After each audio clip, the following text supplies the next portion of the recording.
الاحترام في حياتي هو الفيصل.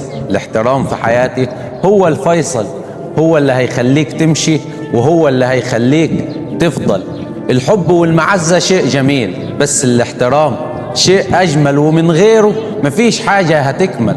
ده مبدئي في الحياة وما عنديش فيه أي تنازلات. اللي يحترمني بحترمه، وغير كده بعتبره مات.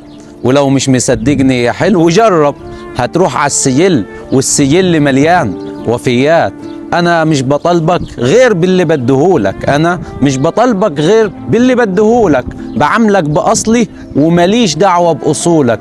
مش طالب منك يا عمي مجامله، عاملني بنفس المعامله.